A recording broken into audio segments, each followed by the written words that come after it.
La otra cara de la moneda, llevar un piano a Bogotá hacia 1870. El español José María Gutiérrez de Alba, autor del libreto de la zarzuela El Castillo Misterioso de Ponce de León, dejó en una bella acuarela un relato sobre lo que vale la pena meditar. Indios cargueros conduciendo un piano de Honda a Bogotá. Nos hace un recuento en este texto de lo que podría durar 3 semanas de viaje, con guaduas al hombro, llevando un piano hasta la ciudad de Bogotá. Pesos abrumadores, diferentes cargas, bultos, llevaban aquellos hombres en sus hombros, así como pianos llegados por el río Magdalena desde el puerto de Barranquilla, un envío que había sido enviado 20 días atrás. A aquellos hombres se les podría pagar con plátanos, un poco de chica y de mazamorra, y desposeídos de las propiedades que durante la colonia disfrutaban. No tienen ya otros recursos que sufrir como arrendatarios una esclavitud, desafiados a trabajar y llevar vergonzosas cargas en su camino. Aquellos pianos enviados desde la fábrica de Francia, Saint-Nazaire, a Barranquilla, llegaban por el mar Caribe. 20 o 30 días de allí a Honda, 15 o 20 si el Magdalena lo permitía. Luego 8 o 10 hombres para llevarlo a hombros durante 2 o 3 semanas, encorvados o sudorosos, apoyándose en los grandes bastones que le sirven para sostener el piano en sus momentos de descanso. Se menciona al señor Juan de la Ortúa, un afinador y componedor de instrumentos, quien quiso hacer un censo para la época en la ciudad de Bogotá. Tuvo la curiosidad de contar cuántos pianos habría para la época, sobre la segunda mitad del siglo XIX. El resultado fue casi la cifra de 2000. Abundaban los pianos, sobre todo en las casas de la burguesía, de las señoritas, de la buena música. Interpretaban en sus familias, en grupos, la estética del arte, como lo mencionan en ese criterio,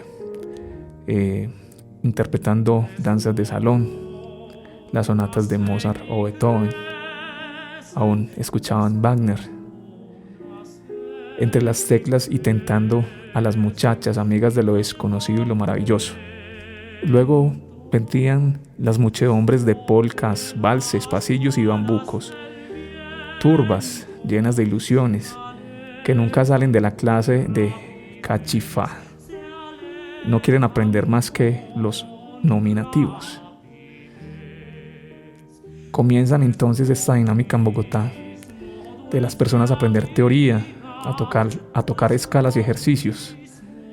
A los 2 o 3 meses, personas cansadas de mover los dedos inútilmente dicen al maestro en tono suplicatorio: póngame una piececita que suene sabroso, aunque sea un valsecito.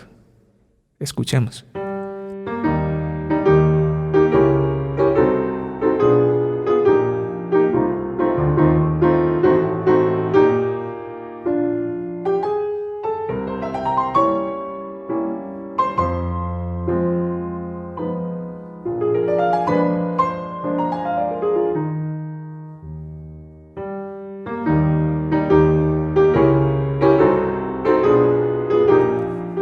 Historia de la música en Santa Fe y Bogotá entre los años 1538 y 1938. Se menciona para este texto las guitarras, las bandolas, los pianos y los tiples, y un poco respecto a los instrumentos de viento. Los instrumentos habían cambiado, no eran los que habían llegado y habían sido tan populares en el territorio de América en el siglo XVI. La guitarra de 6 cuerdas sencilla había ido reemplazando muy lentamente a los instrumentos de tradición hispánica, de órdenes múltiples, como las dobles y triples, desde finales del siglo XVIII. Osorio Ricaurte hace algunas anotaciones de los primeros pianos en Colombia, los comienzos del piano forte en principios del siglo XIX en la ciudad de Bogotá. Podemos mencionar el primer piano en referencia a Rafaela Isasi. Después podemos hablar de esos primeros pianos 2 décadas más tarde, entre las décadas de 1820 y 30. Se empieza a hablar de marcas como Hamilton y como Cochrane, Broadwood. Se puede también hacer referencia a los pianos rectangulares, donde dice la inscripción del fabricante Mucio Clementi en los años de 1829. Juan Francisco Ortiz habla de la presencia en Bogotá del pianista Laureano Romero. Sus precios podrían oscilar entre $500 y $1,000 en Estados Unidos.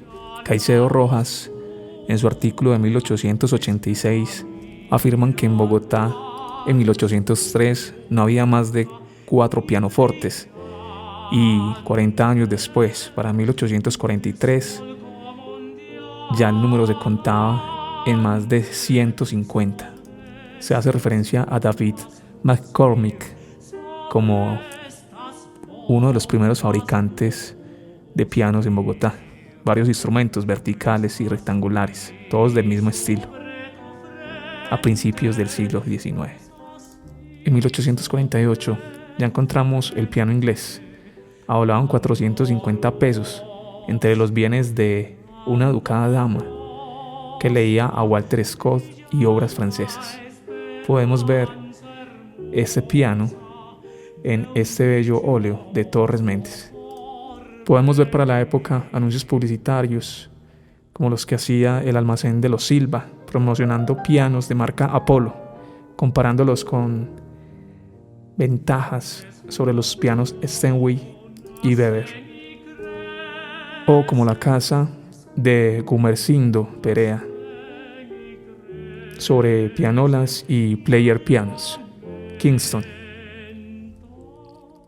Desde el siglo XVII, una tradición en la fabricación de instrumentos de cuerda como la guitarra, arpas y vihuelas.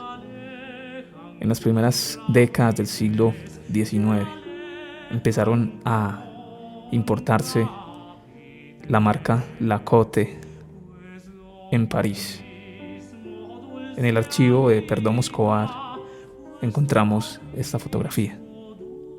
Nicolás Ramos fue uno de los fabricantes de instrumentos musicales de cuerda, bandolas y tiples, como ejemplo, activo en Bogotá alrededor de 1871, de quien se tiene avisos de prensa de promoción de sus instrumentos desde 1866.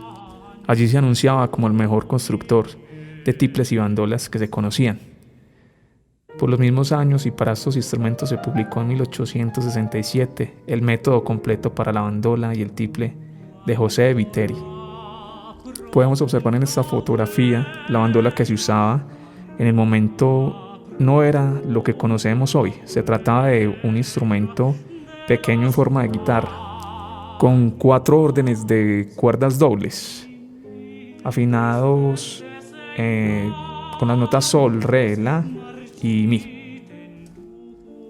Sobre los instrumentos de viento podemos decir a lo largo del siglo XIX fueron muchos los que fueron nutriendo poco a poco las bandas militares y otros conjuntos como los sextetos, que nombraremos a continuación.